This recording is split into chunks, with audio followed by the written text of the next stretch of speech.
Fala galera, tudo bem com vocês? Nós estamos aqui para a aula 7 de missiologia e hoje nós vamos falar com o maior missionário de todos os tempos, que foi Jesus Cristo.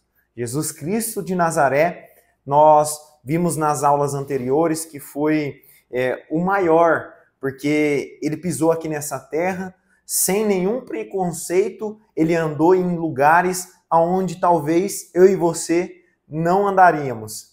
Mas Jesus, ele mostra para mim e para você que ele é o maior missionário de todos os tempos. Ele entra dentro de um cemitério, salva a vida de um jovem que estava ali andando pelado, perseguindo as pessoas, se cortando com pedras, mas ele acredita nessa pessoa. O missionário, em uma das suas características, é aquela pessoa que tem o coração voltado para a obra de Deus e que acredita nas pessoas. Jesus, ele mostrando que era um verdadeiro missionário, ele andou em ambientes que eu e você jamais andaria. João capítulo 9 vai contar que Jesus estava em uma das suas viagens e ele encontra um cego de nascença, um cego que estava à beira do caminho, como era de costume da época, uma pessoa que tinha uma enfermidade, uma deficiência, ela era colocada excluída da sociedade. E Jesus passa ali, vê aquele cego, acredita naquele cego, faz lodo ali, uma lama, uma espécie de lama, e aplica nos olhos do cego e cura aquele cego. Aquele cego, através daquele milagre que Jesus fez na vida dele, vai até o templo, começa a servir a Cristo e é alcançado pelo amor de Deus, o Todo-Poderoso. Jesus, ele mostra para mim e para você que ele é um verdadeiro missionário, sem dúvidas o maior de todos os tempos. Então, eu e você, como igreja, nós temos uma missão de ser missionário. Talvez o seu chamado não é ser missionário fora do país, em outros lugares.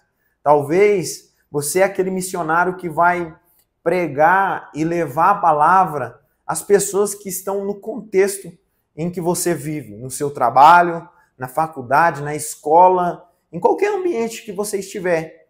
Não precisa ser dentro do templo. O verdadeiro missionário é aquele que leva a glória de Deus. Um dos missionários que eu vejo na Bíblia também, que foi um dos maiores, assim, na Bíblia, depois de Jesus, é o apóstolo Paulo. O apóstolo Paulo, ele mostra para mim e para você que o verdadeiro missionário ele não está a fim de cumprir a sua própria vontade, mas sim ele está a fim de cumprir a vontade do Pai, a vontade de Deus.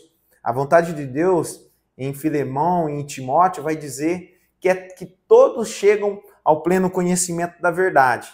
E a verdade nós sabemos que é Jesus Cristo.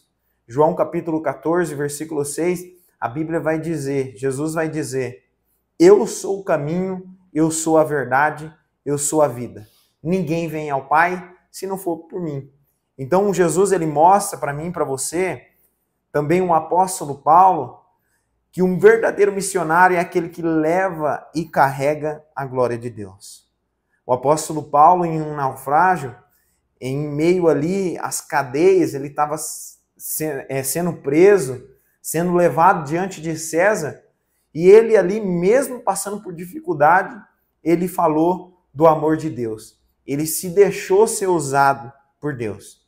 O verdadeiro missionário, ele não faz a obra do Senhor apenas quando as coisas estão bem, mas sim em todos os momentos. Ele é um verdadeiro missionário porque ele está em todos os momentos ativo, atento à voz de Deus. Mateus capítulo 28 vai dizer para a gente pregar o evangelho a todas as nações e fazer discípulos. O que é fazer discípulos? É você conquistar aquela alma através da palavra, através da pregação do evangelho e que aquela pessoa também dá continuidade na obra do Senhor, para que mais pessoas sejam alcançadas. É exatamente isso que os apóstolos fizeram. Eles foram alcançados por Jesus e em um determinado momento eles entenderam que tinha uma missão. E a missão era de pregar o evangelho. Mas para pregar esse evangelho nós precisamos ter poder. E esse poder se chama Jesus. Atos dos Apóstolos, capítulo 1, versículo 8, a Bíblia vai dizer: ficai em Jerusalém até que do alto seja revestido de poder.